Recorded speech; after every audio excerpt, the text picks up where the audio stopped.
Update ये कि UAE ने भी अपना एयर स्पेस बंद कर लिया है। इस वक्त का ये बड़ा अपडेट है।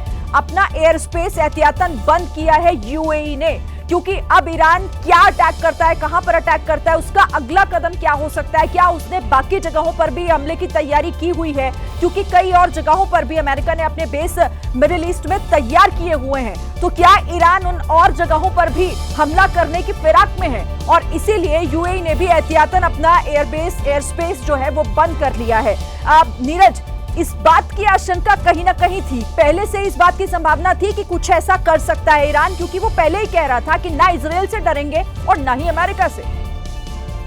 हाँ बिल्कुल। और देखिए, ये जो बेसिस हैं शरीफ, जितने भी हैं, चाहे कतर में हो, चाहे फिर आप देखेंगे कि यूएई में इनके बहुत बड़े बेस यूएस के हैं। कम से कम 7 से 8 मिलिट्री बेस जो है गल्फ कंट्रीज में, इराक में है, सीरिया में है, और यहाँ पर कम से कम 40 से 50 हजार सैनिक रहते हैं। हालांकि देखिए शरीन, जो अमेरिका को इस बात की कहीं की आशंका थी कि जो अब ईरान की तरफ से पलटवार हो सकता है उसके मिलिट्री बेस पे, इसमें जितने भी उनके एयरक्राफ्ट थे, उनके एसेट्स थे, इन सबको जब ये अटैक किया गया, यानी कि ऑपरेशन मिडनाइट हैमर से पहले ही इन सारे अपने जो लड़ाकू विमान थे, उनके टोही विमान थे, उन सबको इन बेस से जो उनको यूरोप भेज दिया गया था, क्योंकि अमेरिका को इस बात का शक था कि ईरान अटैक कर सकता है। लेकिन फिर भी उसके सैनिक इन मिलिट्री बेस में तैनात रहते हैं।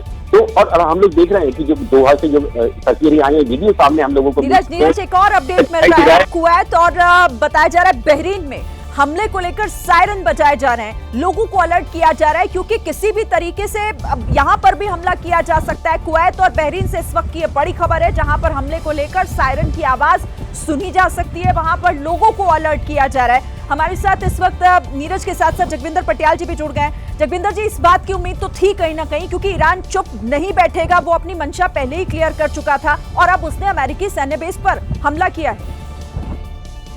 24 घंटे पहले हमने ही ये सुबह डिस्कस किया था कि अब ये लड़ाई इजराइल और ईरान के बीच नहीं, बल्कि अरब देशों तक जाएगी। और हॉर्मुज को ब्लॉक करने के बाद तो ये साफ हो गया था कि अब अरब सागर और अरब देश इस युद्ध का अखाड़ा बनेंगे। लेकिन अभी जो ताजा खबर हमें मिल रही है, अमेरिकन इंटेलिजेंस एजेंसीज ने पहले ही कतर बेस को जो है वो ये चेतावनी दी थी कि वहां पर ईरान हमला कर सकता है। लेकिन इसके साथ साथ अब बहरीन, कुवैत और इराक में जो यूएस आर्मी के बेस हैं, उन पर भी रॉकेट दागे गए हैं ईरान की तरफ से। तो अब इस लड़ाई में नया मोड़ ये आया है, ये ना सिर्फ अरब के देशों में फैल गई है, ये लड़ाई जो ईरान और इजराइल के बीच में शुरू हुई थी, ये अब मिडिल ईस्ट की वॉर बन गई है। और अब सीधा अमेरिका और ईरान की लड़ाई ये है। ईरान ने झुकने की बजाय, सरेंडर करने की बजाय, अमेरिका ने जो बम्बारमेंट की उसका जवाब उसके मिलिट्री बेसिस पर अटैक करके दिया है। और इसकी चेतावनी ईरान ने पहले ही दी थी। उन्होंने ये भी कहा था कि जहां से भी ईरान के ऊपर अटैक होगा, चाहे वो कोई भी देश हो, वहीं पर ईरान बदले की भावना से जो है वो कार्रवाई करेगा, पहल नहीं करेगा, और वही किया है।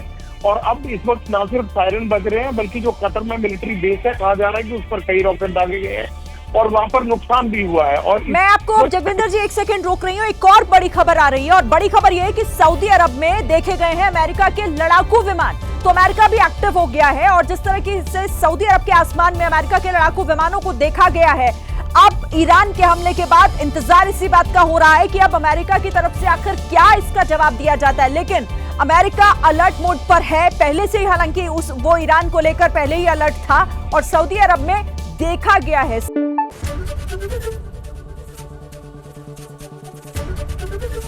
एबीपी गंगा, खबर आपकी, जुबान आपकी।